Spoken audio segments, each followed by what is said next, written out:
Good afternoon, and welcome to People Making Money, one of the Way to Wow shows. I'm your host, Kevin Bemmel, and with me today is my guest, Aaron Holtzman. And I'm going to introduce Aaron in a moment, but we always have a few kind of housekeeping chores here at the beginning of the show. And that is, first of all, to remind you that we're here every Wednesday. However, starting next week, we will be broadcasting at 10 a.m. Pacific time. That'll line us up with all my other shows. So we can see each other at 10 a.m. Monday through Wednesday Pacific time. Of course, that's 1 p.m. Eastern time. And Aaron, you're on Central time, right? So Yep. that would be noon your time.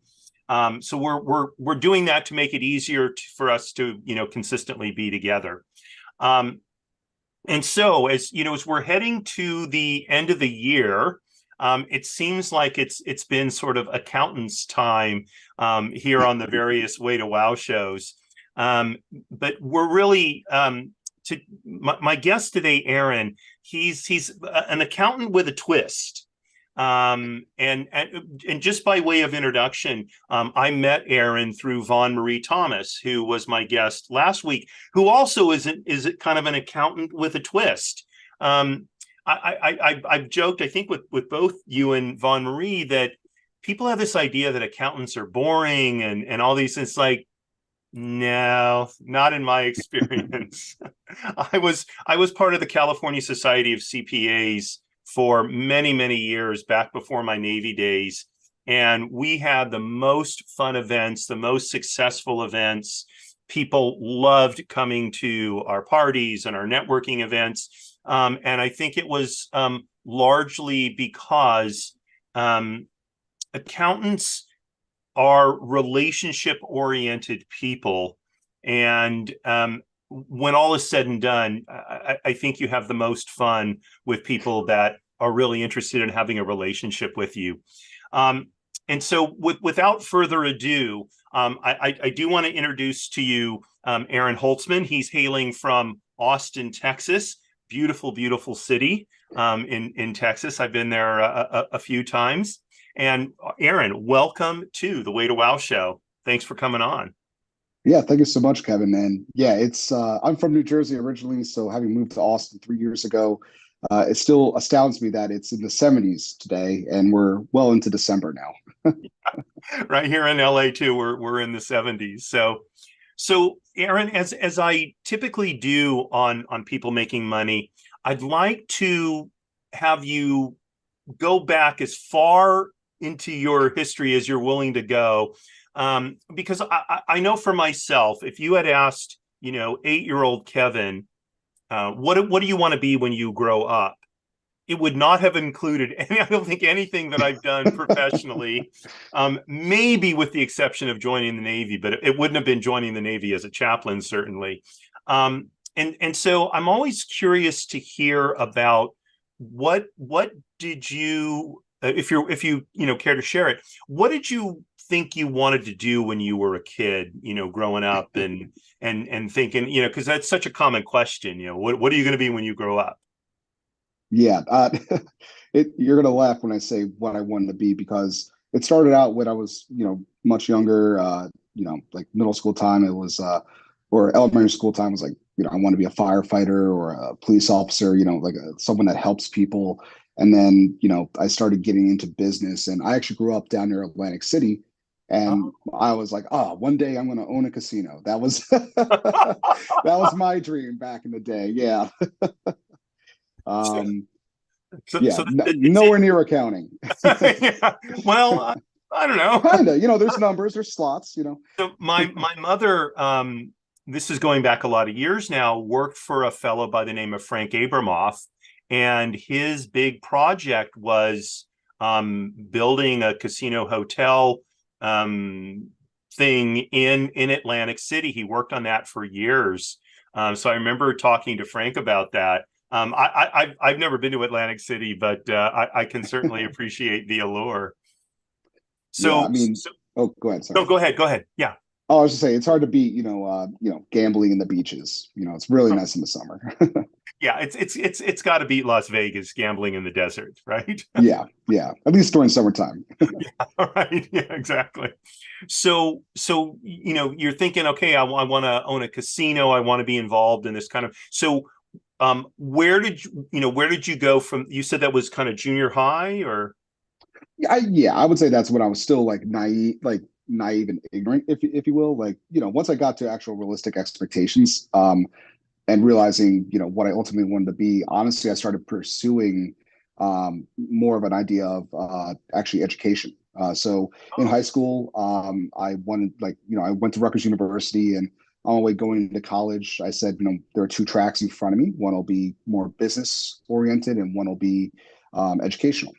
I loved history growing up. That was always my most exciting course for me to participate in. And when I went to Rutgers, I said, either I'll come out of this with a business degree or an education degree. And while I was there, I kind of decided, hey, I could always retire with a lot of money after I've done performing well in business and go be a teacher, go be that, Mr. Feeney, if you will, that history teacher that, just lays down some wisdom for the kids. But I always loved like mentoring people, educating people, and just being a leader. And I think that's what teachers are, be mhm. it in the classroom or being a teacher professional. Yeah, yeah, I agree with that 100%. So you're kind of on this dilemma, teaching business. How did you eventually resolve that dilemma and go in what I assume is was the business direction? Yeah, I think it really boiled down to kind of where I wanted to hustle first, if that makes sense. I knew I wanted to work hard, put in a lot of hours, and build something. I always knew I wanted to build something, and being an educator, it involves, I would say, as much, if not more, work, just in a different fashion. And I had a lot of friends that actually went into education, and they're freaking awesome. But one of the things I kind of saw too was especially the past few years, it's been kind of thankless. And I realized again, I'd rather be a teacher with nothing to lose, if that makes sense. Uh-huh. So like, yeah, go ahead and fire me if you want to. I don't care. I don't need this job. I'm doing it because I want to be here. Hmm. Which, and I would say most teachers are there because they want to be there. They're not doing it because it's the most lucrative career. But I wanted to build something before potentially pivoting out of it. Right. Yeah, that's how I came to that decision. So what did you end up studying at Rutgers? Did you end up getting a business degree or? Yeah, I ended up getting a bachelor's in management, which is the most generic business degree you can get. Uh-huh. I remember taking my courses, and I've had a couple of really good mentors at the school, and they actually pulled me aside and said, "Listen, you have a lot of intangibles. You have, you're good at speaking, you're good at leading." While I was at Rutgers, I was the president of my fraternity, and I was a director at this massive philanthropic organization. So I always pursued the highest level, if you will. And that's just kind of my philosophy. If I'm in, I'm 100% in. Otherwise, I'm not going to pursue it at all. Um, and so they told me, listen, you have these abilities and skills, but you need to get technical. In this day and age, you have to have a technical skill. And I kind of happened into accounting. Being a management major undergrad, I envisioned getting my MBA and pursuing consulting. I liked the idea of being a problem solver. I like the idea of working on a number of different engagements, a number of different clients, a number of different industries. And and to your point earlier in the show, I thought accountants were boring. I thought they were just chain smoking cigarettes with adding machines and those green visors. And I actually had the privilege to intern at a boutique accounting firm in Manhattan during my summer between sophomore and junior year. Up to that point, I was working in the hospitality industry, anywhere from being a busboy to a cook to a waiter, and and getting an internship really kind of made me aware of, hey, there's this whole world of public accounting, which isn't private accounting. Private is more in-house staff account, that type of stuff. And I realized public accounting, especially in the world of auditing, which is what I got the exposure to, was very similar to consulting. Mhm. And I realized that firstly, it checked the boxes on different clients, different industries, different projects. And I found that I was able to do the work. I had a knack for it. I found it to be interesting. Um, and I also graduated in 2011. So during my tenure in college, I was looking around me and going, who's actually getting a career out of school? And there's one thing you'll never find, which is a starving CPA. If you have your CPA license, there will always be a job for you somewhere. And so that's kind of what led me to kind of pivot and pursue, my career in public accounting. So, so you mentioned that you got involved in doing auditing and were very good at it. And I realize as I'm listening to you, I'm realizing I wonder how many people even know what that is. Yeah, And because as I think about it, I've got an idea in my head what auditing is, but I've never been an accountant, so I'm not even sure if my idea is accurate. So if you would kind of, you know, explain to us what does it mean to be auditing a company and what are those interactions like, so people can understand that better. absolutely. One quick thing though, I was not, I'm not to say terrible, but I had no idea what I was doing when I first started in this industry. And I just want to say that too, because at the end of the day, and when I look to hire people, I don't care about what you know, because you could have had the most technical background in school. You're going to learn on the job. And it's all about attitude, work ethic, and just, being a good person and a good team member. For that's how I succeed. And that's how, that's who I look for. So I'm just telling you, if there's any Yeah, yeah. prospective people looking to get into accounting, don't think you got to know, gap inside and out, or the Internal Revenue Code inside and out. Um, yeah. So what auditors do, and I'm just going to kind of say blanket statement. Auditors enable the financial institutions of the world to operate.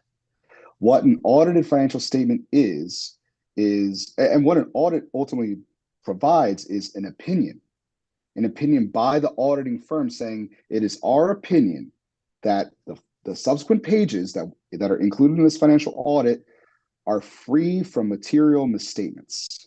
And that really means that if you're a user of the financial statement, such as an investor investing in the stock, as a venture capitalist firm potentially making seed investment, as a lender, and for most of my clients were working with banks getting multi-million-dollar loans, as a lender, getting comfortable with the numbers you're going to be seeing. Otherwise, anyone could walk into a bank with a piece of paper saying, hey, these are my assets, this is my income, and without an opinion by a reputable auditing firm, it doesn't mean anything.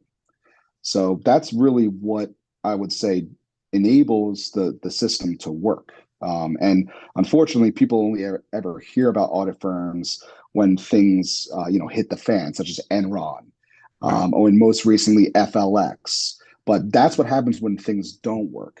Everything else has been working for the longest time, and it really is what gives, again, financial institutions and investors confidence in the numbers of the businesses they're investing in, albeit either in debt or equity. So a business will prepare, generally speaking, an income statement or an income expense statement and some kind of balance sheet, right? And so as an auditor, you'll go in and you'll review the income expense statement, the balance sheet, and you'll determine whether or not there are significant errors in them. Is that correct? That's precisely it. Okay. And it's funny too, because it says to be free from material misstatements, which means the auditor isn't even opining, stating that everything is 100% accurate. They're merely stating, hey, we didn't find anything big enough to change the numbers. And that's really what an audit is. It's a risk-based approach to picking apart the numbers. And there's a plethora of testing and statistical modeling to figure out, okay, what is going to be the areas we look at? What are going to be areas that are not high risk? And then how do we ultimately make sure that we're comfortable with the numbers on the balance sheet and the profit and loss statement? And I mean, that's a little, I don't know if technical is the right word for it, but I mean, really being in the weeds as an auditor, as a staff, and even up to a manager, really what we're doing is we're walking hand in hand with the client and just getting the proof to substantiate the numbers they're giving us. And having good skills with Excel, being communicative, asking intelligent questions. I mean, one of the first things I learned earlier on the job was you don't just go to a client and go, one of the forms of an audit is analytical review. Things fluctuate. Why do they fluctuate? And the not boring, the lazy question would be, oh well, this went up higher than last year. Why? And that would do to anyone on the receiving end of that would frustrate them because they're paying professionals a lot of money. They want to have intelligent questions, and that's where you learn friends, and that's where you learn relationships between the different numbers on the different accounts. Saying, hey, I saw inventory went up, so did your AP. Okay, you guys front loading more in anticipation of future sales, and that's a much better question than why did inventory go up. So learning the relationships, learning how to talk to people, learning how to give them respect. I'll never forget one of my friends asked me, like, what's the worst part about your job? Because he was also an auditor. And the worst part about my job when I was an auditor, because I don't do that anymore, was if I do a good job and I find a mistake and I find a big mistake, no one is happy. No one is excited. No one rings. It's not boiler room. No one's ringing the bell going, oh, we did it.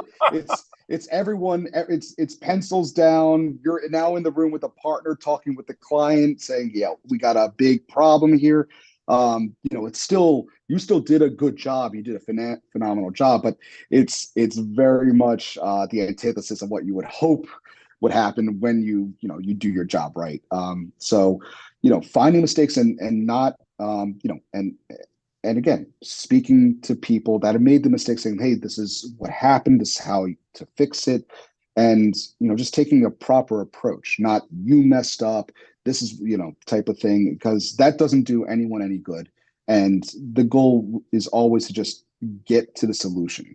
Never focus on the problem, never focus on whose fault it was. It will always get to where do we need to get to be able to just move on and alleviate whatever issues we have.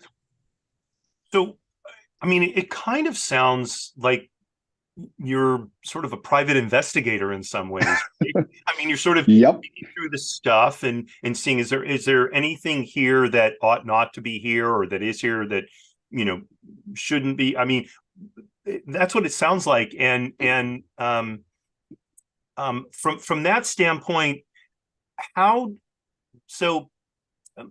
I should preface this by saying I'm a big detective fiction reader, right? So, one of my daughter's been asking me about it recently, and she says, Daddy, what makes a good detective story? And I said, when I can't figure it out in the first 10 pages. I've read so many of them, right? I kind of know how these things work out based on experience. So I imagine that having experience in particular industries as an auditor, that has an impact on the quality of the job you can do. Would you speak to that aspect of it?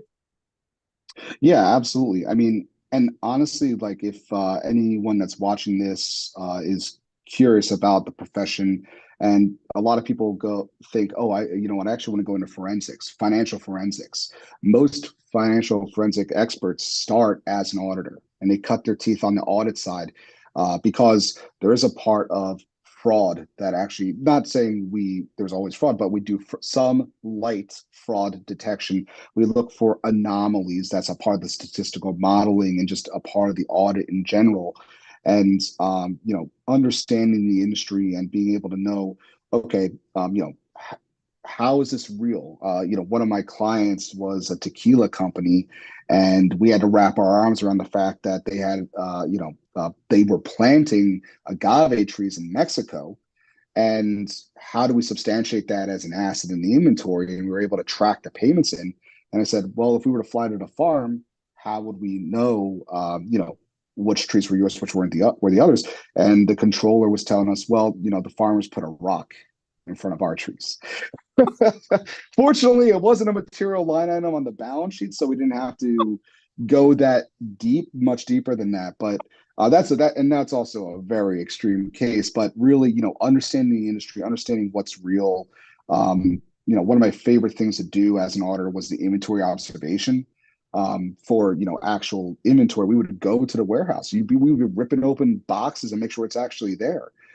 Because if a company wanted to perpetuate fraud, or maybe not even at the high level, but at mid level, like there could have been theft occurring, on the staff side, where they would just empty out a box and then put an empty box back on the carton type of thing.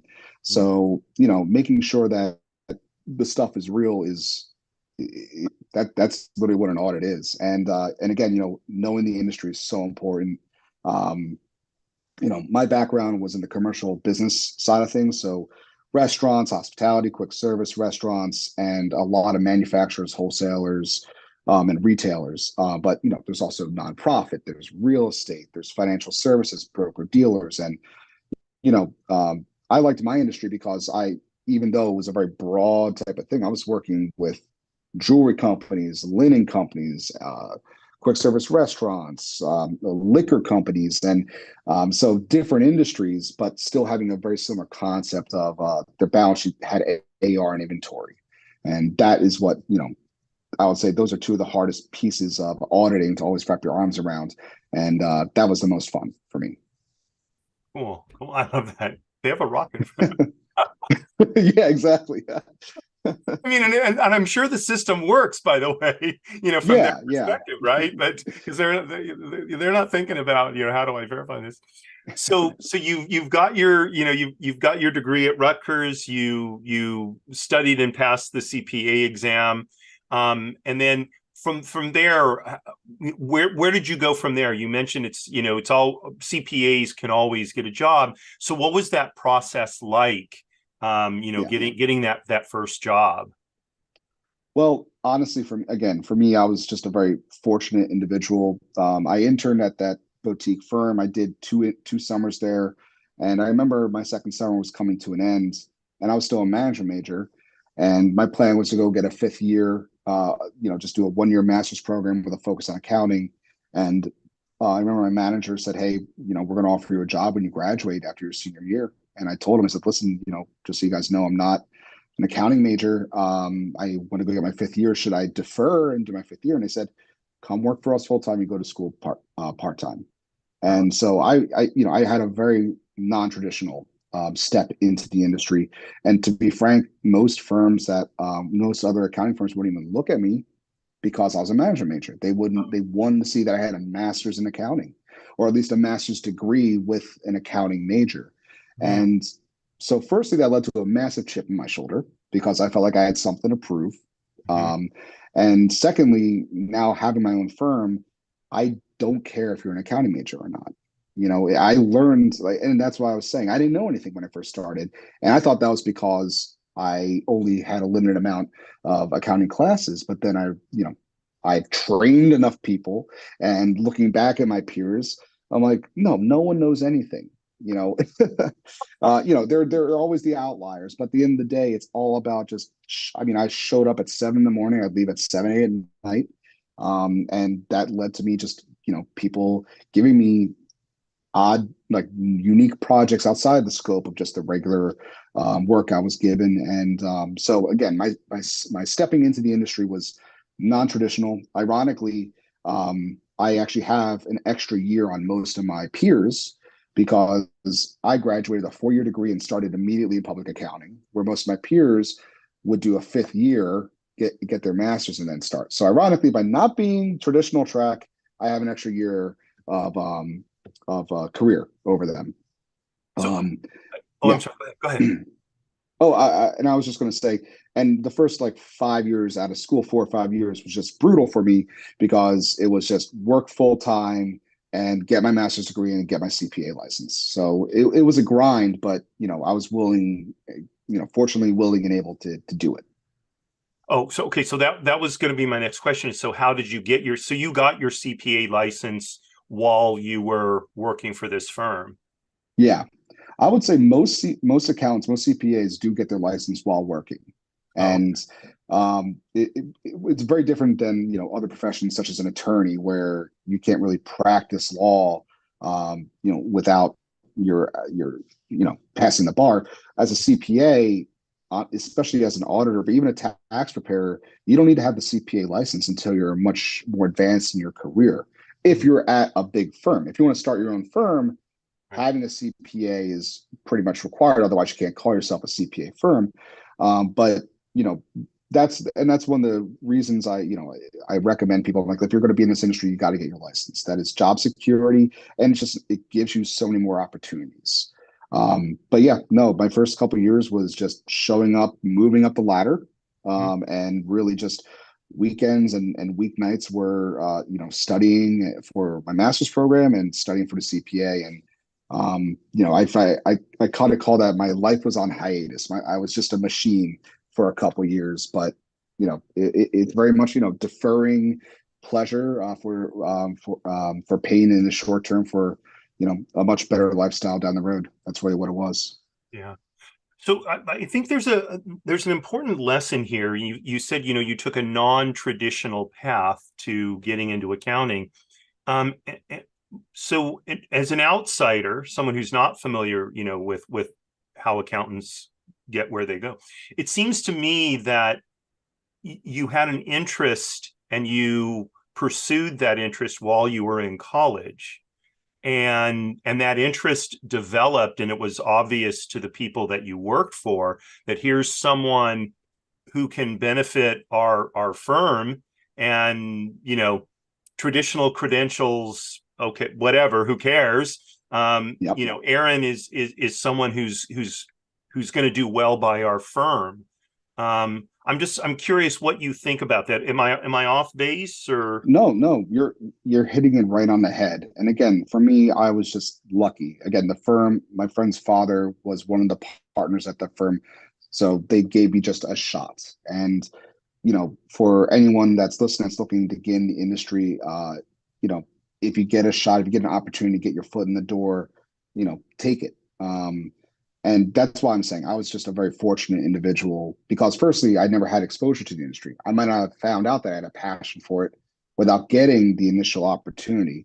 But the thing too was it was a boutique firm. In Manhattan, a boutique firm could be 50 people. In other cities, Okay, yeah. a 50-person firm could be, the biggest firm in that city.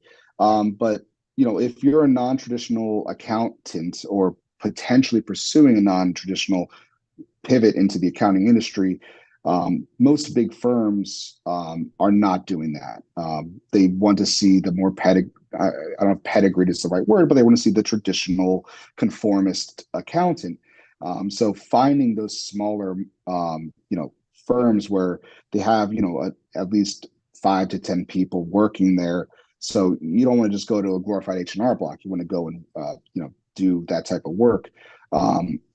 So I would just say, you don't have to go to Big Four. You don't have to go top national firm.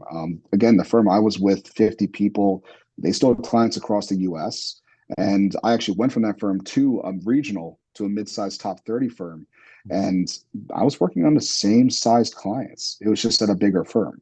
So, that's, finding a boutique firm literally is kind of what it implies. It's a firm of a smaller group of individuals that punch above their weight.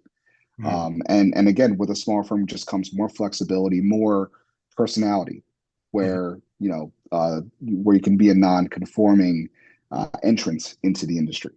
And the ironic thing too is, I've heard big four firms actually recruiting non-accounting students now for certain things. And unfortunately, in this industry too, everyone complains about the pipeline, saying, "Oh, there's no one going into the industry." And I don't blame students for not wanting to go in the industry, because it's a 5-year master's degree to go work investment banking hours while making 60 grand a year starting. So, why would you put yourself through all that? If that's where you're going to start. And it used to be the long-term value prospect of, listen, you're going to have a really good job. But even at larger firms, that's changing. So, again, I'm trying to build a firm differently, where the old model of, hey, you're going to have a good career here no matter what is going to happen. But also, I like finding non-accounting students, because frankly, they're the ones that, when you meet someone, you go, wow, you're not the typical type of accountant I would have expected. Mhm. Yeah, because we didn't go to school for accounting initially. We discovered our passion for it. Mhm. So I sense candidly that you're being at least a little bit modest. You said, well, my friend's dad was a partner in the firm and he got me in. But I can't imagine that he went to his son and said, do you know some guy who wants to, you know, work at our firm? You know what I'm saying? There must have been, right. You must have, I don't know, talked to your friend, and somehow the spark of maybe, working at his dad's firm came there, and then you had to meet the dad, or you had to have met him at some point, and he had to have thought, this guy has something on the ball. He's at least he's not gonna, cause our firm to close down, right? So if Yeah. you don't mind, what I suspect there were some of those points there, and the reason I'm really drilling down on this is because I think many of us sell ourselves short, and we kind of brush those things off as luck, but I think we actually make our luck in a way because of how we present ourselves, how open we are to opportunities or relationships or whatever. So I'm just curious if that kind of strikes any thoughts on your part. No, absolutely. I would say, I did ask, I knew my friend's father was like, I was proactive. You're absolutely right. But at the same time, and the reason I say fortunate, lucky, there's a quote by someone famous, and I'm going to butcher the quote, but it's like, the more I do, the more I put myself out there, the more things I try, the luckier I am, you know. Yeah. But at the end of the day, I do say there was a bit of fortunateness there because also, I grew up with, being told it's not about who you know, it's about how good of a person you are, how good of a worker you are. And honestly, it's the complete opposite. It's all about who you know. At least that's what will get you in the door. I Mhm. would not be where I am right now if I was a terrible accountant, if I was just a like not a hard worker, you know. So I'm not going to discount the fact that I deserve to be there and I worked to deserve my spot there. But and I won't discount the fact that I was proactive to push for that, that little crack in the door to get me in. But it still boiled down to who you knew. And again, frankly, I was very lucky because I didn't know any other accountants. Mhm.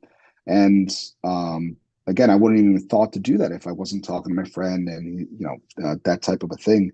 So, yeah, you got to be proactive for sure. And just there. I'll say this too. There have been so many times in my career and life, both personally and professionally, where I just go, God, this is serendipitous. Like I've met people at the perfect time. And again, it could be, the the fatalistic thought of 1700s, or you can actually go, well, what was Aaron doing to have met that person at that point in time? And so I think that's really what it is. I definitely do put myself out there. And I've gotten so much better at it. But kid in college, I had no confidence. I had no idea what I was doing. So, I remember when I showed up for the interview for the internship, and that's how I knew I kind of had it. Like I was going to get my shot to take. The manager who interviewed me was like, "Ah, it says here you're a baker, baking donuts," and they just kind of laughed a little bit because I had no real business experience. They just Right. knew that I worked my hands till they got calloused, and I will show up and do everything. But that's where everyone starts. It's just not a mailroom anymore. You don't work up in the mailroom anymore. You just got to get in and you know find mentors and work hard. You know. So you spent time at the boutique firm, then from there you said you moved on to a regional firm. So Yeah. let's kind of move on with your story now. After the what caused you to want to move from the boutique firm to the larger firm? Yeah, and honestly, every time I've left I've only had two W-2 jobs since leaving college before paying myself. And both times I left, it was very hard because the people I worked for were just good people, good mentors. But the reason I left my first firm was really because I wanted to just be a part of a bigger organization. I was young, I was, like 23 at the time. And, at the firm, I was the youngest person by 5 years. And I felt like, I wanted to have more fun, for lack of a better concept. Other firms had, I was one of like maybe 5 or 6 staff. Other firms would have hundreds of staff. And like, I just wanted to be a part of something bigger. The IT department at my first firm was also a tax manager, and he was a very grumpy individual. So the bigger firm had a formal IT department. So, wanting to pursue that is really what it was. And, I remember, when I left the first firm, like, telling my managers I was leaving. It was a hard conversation just because, it wasn't because of them. It was really just, I needed to have a different type of opportunity. And I'll say that too, again, for anyone listening, like finding good mentors in your wherever you are, whatever industry, is just so important. And a mentor doesn't have to be a direct supervisor to you. Some of the best mentors I've had have been people I've never even worked with before. But and it's actually better that way, because maybe you're working for a manager or a partner or a director, and you have a mentor who's at the same level, just in a totally different practice area, and you can say, hey, listen, I have a problem with my guy or girl, and maybe not even a problem, but I need to have a conversation with them. How, if I were going to talk to you about this thing, what would you want to hear, and what's on the table, what could possibly happen? So finding those mentors has just been so important. But sorry, long way of saying, I just wanted to be at a bigger firm. I wanted to, again, just be a part of a bigger team. And that's ultimately what led me to the firm that I went to was called Marks Paneth. So that was a top regional firm in Manhattan. 2 years ago, they merged with CBiz. But, I went from a firm of 50 people to a firm of 700 people. Oh, wow. Okay. Yeah. Okay. So now you're at the larger firm, and how, what was that like, and what compelled you or impelled you to move on from there? Yeah. So it's hard for me to, not hard for me to talk about the tenure, but like there's so much to talk about at Marks Paneth. But I was there for over 7 years, and in the world of public accounting, that's a lifetime, and that's just a testament to the mentors and opportunities I've had there.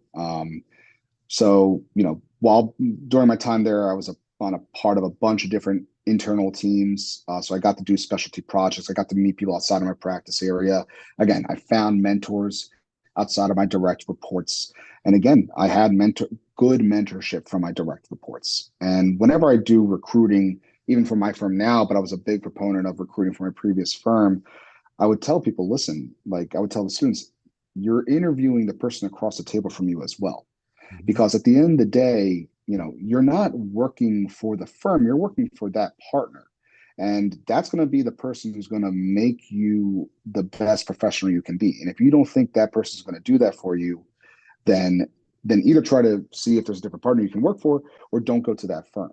It's still, at the end of the day, a very personal situation. And that goes for any business. I mean, you could go work at Google or Amazon, but if you're a direct supervisor who's supposed to be mentoring you is terrible, it doesn't matter that you're at Amazon, Google, PwC, KPMG. So, just making sure that, culturally and you're going to be a cultural fit, and you're going to be with people that you want to be with, because we spend more time with our coworkers than with our families.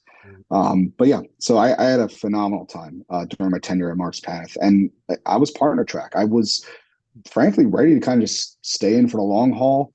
But honestly, it kind of boiled down to, I always had that entrepreneurial itch. I always wanted to own that casino,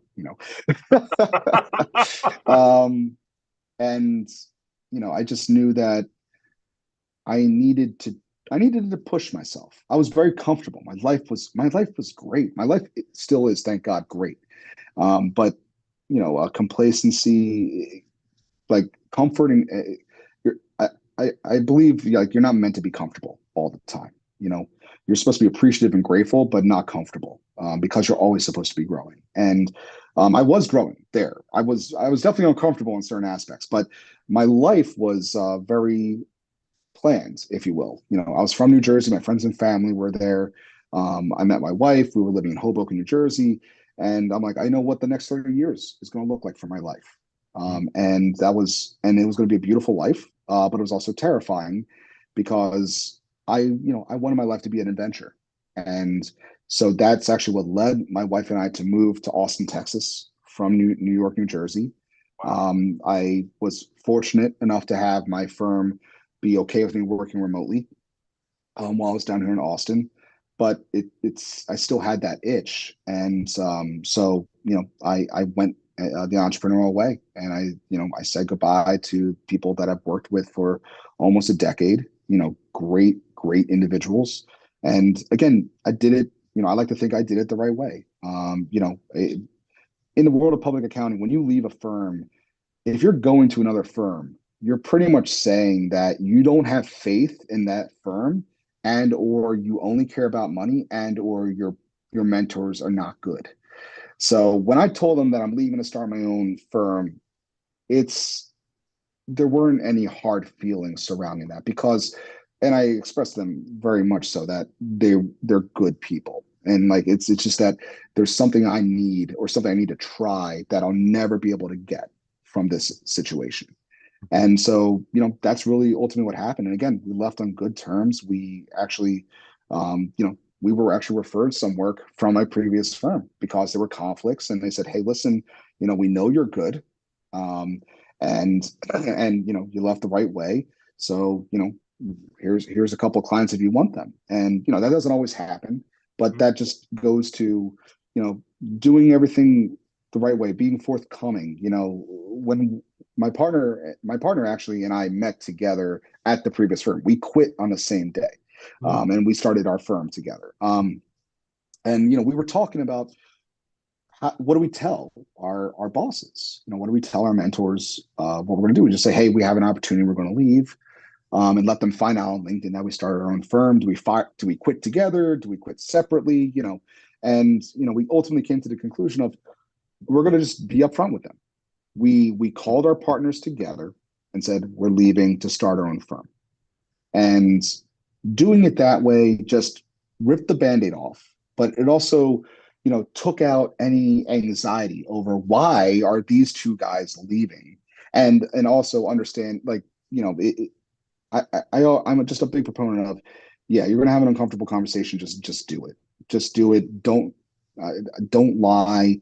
Don't be ambiguous. I mean, there's definitely times for that as well. But I'm very much the guy that's like, you know what, I'm going to have the uncomfortable conversation so we can get better from here. And we did, and I have a great relationship with everyone that I used to work with, fortunately. So you've referred to mentors several times, and um, a thought occurred to me that I want to kind of throw out to you, um, and that is, it seems to me you made good mentors somehow. First of all, your sense of appreciation for them, um, your intentionality in seeking out their mentorship. It would seem like they would have had to have been good mentors by virtue of just those two things. So, if you would talk a little bit more, how did you decide who you would seek mentorship from? How Mhm. did you build those relationships? Um, you know, let's peel the onion for us on that, Yeah. because I think this is a really key issue. No, that's a good question. And I'll say this too. I've had some bad mentors or bad bosses, because if you're a bad boss, you're not a mentor, and I've had some direct reports that made me want to almost quit on the spot, at both firms, mind you. So, it's not always rosy, but it's always, as long as there's more good than bad, that's always the most important thing.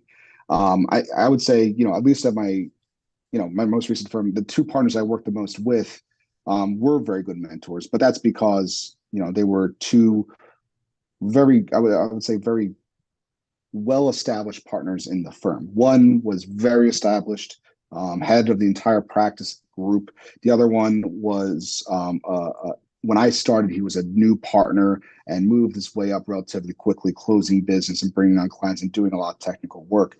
So they both, frankly, just demanded the most out of their staff. And I was a part of a team that kind of prided itself on that. We worked really hard. We had, frankly, very demanding bosses, but with that came the mentorship. So that piece is kind of, I don't know if happenstance is the right word, but it's more so when I say you're interviewing your bosses, that's what it was. I interviewed with them and I said, okay, these are, two good individuals I want to work with. And that's where I got, my hands-on work mentorship, where I'm going to teach you how to be a good accountant. And then my other mentors, which were just outside of practice areas, that just came about by, again, participating in other firm functions, putting myself out there. In one case, I just went into the guy's office. I knocked on the door, said, "Hey, listen, I'm in this different practice group, but I would just like to know a little bit more about yourself and what you do." He did real estate investment trusts, REITs, and he was a tax guy. Mm-hmm. Very different than doing manufacturing audit. And he just being able to talk, and we actually connected. That way, and also on recruitment. I was doing a lot of recruiting, and I would do recruitment fairs with him. And so just finding those, I call them informal mentors, because I would say a formal mentor is someone who's you're reporting to every day. And the informal ones are the ones that you build outside of your direct reports. And again, I was able to get a lot of meetings and relationships outside of my direct reports by doing the extracurricular stuff.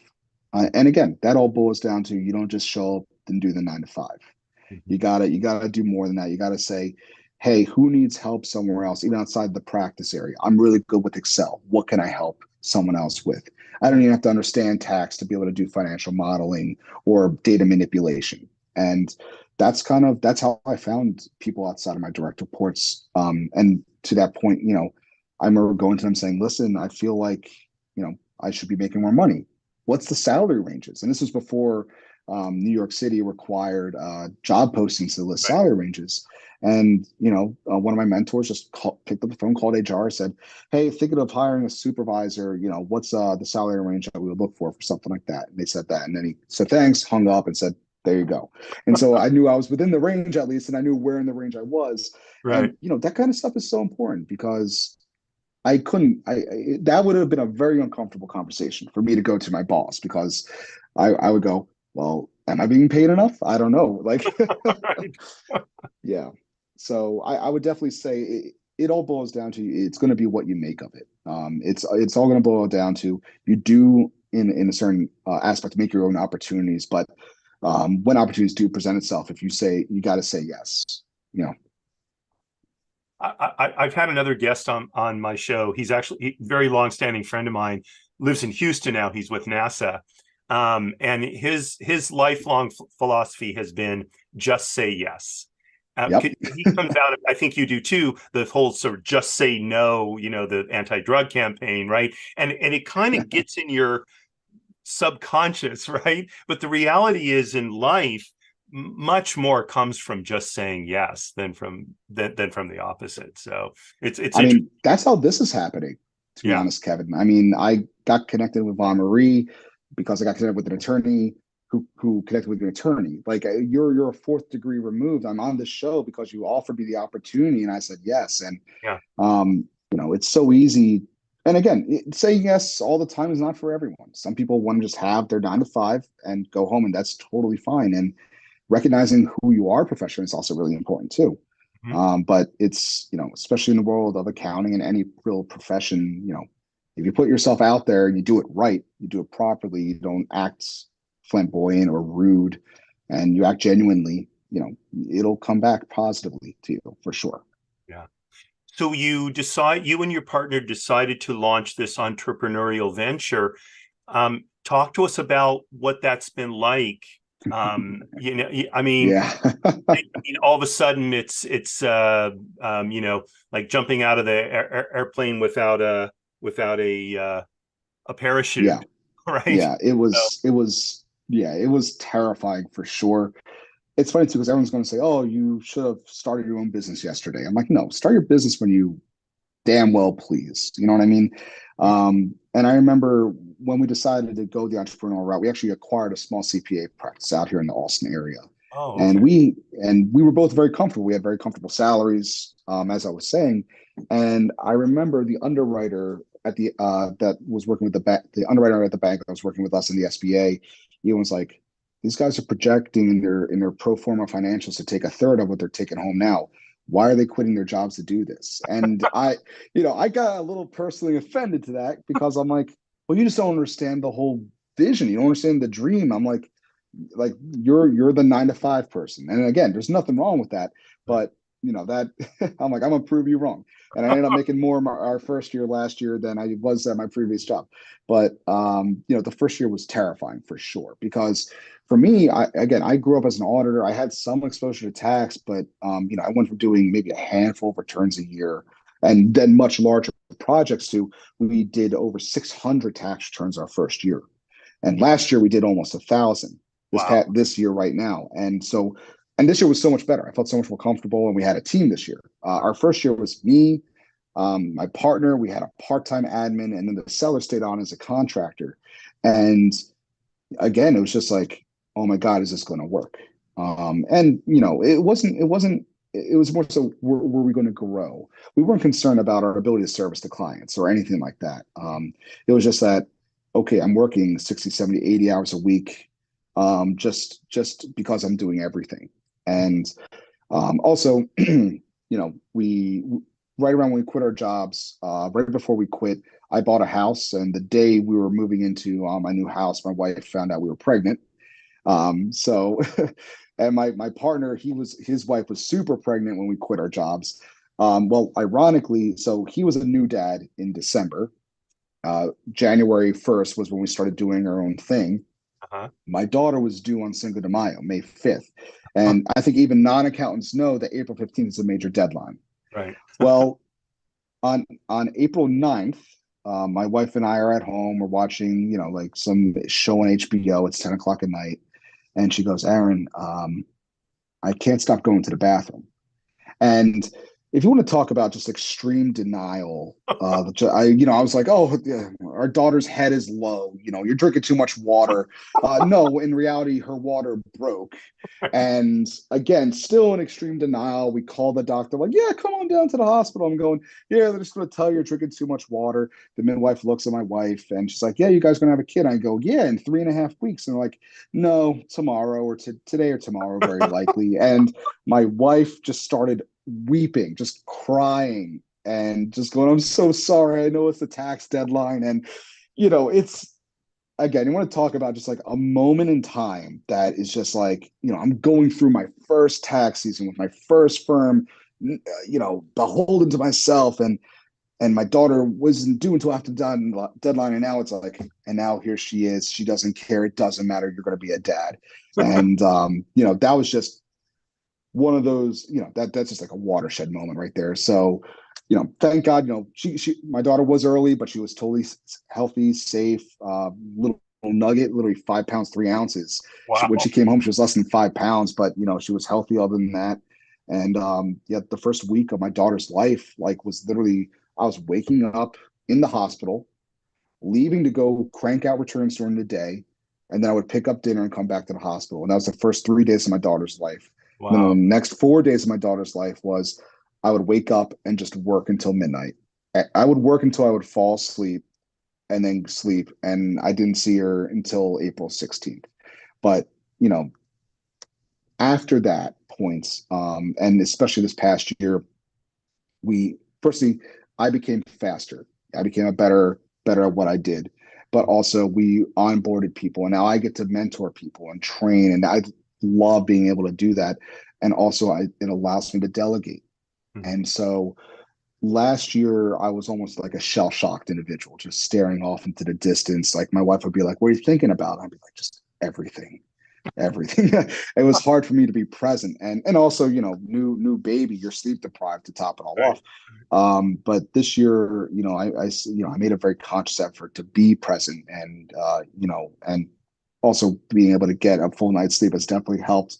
But having a team and training people up has just given me a better quality of life, and my partner as well. And so, we're making more money this year than we did last year, and we have a bigger book of business, and we're not working the amount of hours we were the year before. And I still bust my rump, but I get to work around my life as opposed to live around my work. If I need to do something, if I need to pick up my daughter from daycare or drop her off, or she's sick, I can just work later that evening, and Mhm. that's something that other institutions, be it accounting or any other job, might say, no, we need you, butts and chairs 9 to 5. We don't care. And for me, and our philosophy is really just as long as the work gets done. If you need to go to the doctor, you go to the doctor. And especially with me being my own boss, I know the work's going to get done. Right, right. My boss really, cracks, busts chops a lot, but he at least lets me go have dinner with my wife and kids. So that's how I view it. I got the same boss. Yeah. Well, unfortunately, we are running out of time, and there are two other areas that I really wanted to explore with you, and I'll sort of tell you what they are, and but we're going to have you back, um, and maybe we can do this. I would love to have, I would love if your wife was, on a fly on the wall of this interview, get her perspective on this whole process of you becoming an entrepreneurial accountant, and Oh, how that was, because I think these professional decisions, right, they're not made in a vacuum. They're made in yep. the context of relationships. And I know I had a very long-standing friend of mine on, I think now it's been about a year and a half ago, and I actually knew his wife before I met him, and she happened to be there when he came on the show. And so I was able to go, so Julie, what do you think about this? Right. And she was able, and it was a really nice dynamic. And God bless them. They have a fantastic marriage, have for decades. So I would love to explore that. And the other thing the other idea I wanted to explore with you is, you had started out talking about, were you going to go into education or were you going to go into business? And my sense, and this is again food for thought, maybe. My sense is you've been an educator for all the time that you've been an accountant, and especially now as an entrepreneurial accountant. I suspect that aspect of your practice is even bigger. But unfortunately, our hour is up, so we're gonna have to leave that for another time. But Good. I'm unless you leaving you say, guys I wanting don't want to do more. this That's again, I want to have you back to talk about those. and by the way, my wife, she's a professional actor. When I met her, she was Oh, performing an off-Broadway show in New York City. So she's way more interesting, and she'll be able to really. If you think I'm a colorful individual, just wait until we get her on here too, because I okay. would Well, love to come back and we're gonna get the bring her. both of you on here. This will be a real treat. Well, Aaron, Absolutely. thank you so much for coming on the show. This is, I mean, the time just zoomed by. The reason I Yeah, I can't looked believe up it's a been an minute ago was hour. my daughter's school was calling, and I'm like, oh, whoops. Yeah. So, but thank you very much. I'm gonna have you hang on 1 second. I'm gonna wrap things up and take us off live, but so we'll say goodbye offline. So, Yeah. folks, thank you so much for joining us. I'm not even going to wonder if you got something out of listening to and watching Aaron. So many lessons about mentorship, about taking those opportunities as they come, about being proactive, about looking beyond the kind of blinders that we sometimes put on ourselves, and being open to new experiences, even if they don't work out. But there's probably something for us down the line, in having had that experience that for whatever reason it really wasn't our thing. So I thank you very much for tuning in. This is our last show for this week. And so we will pick things up next week on Monday at 10 a.m. These are all Pacific times, by the way. 10 a.m. Trusts and Estates Weekly. Tuesday, business lessons from the military, again at 10 a.m. And then Wednesday at 10 a.m. the next edition of People Making Money, we're going to be talking to William Elkins IV. That's a really grand name. And I think you are really going to like to hear William's story. We've spent a lot of time together the last few weeks, and he's got just an energy that is irrepressible. So do make it a point to join us next week. So Aaron, again, thank you so much for joining us, and signing off as I always do. Marie, darling, you are my belle. All the best, folks.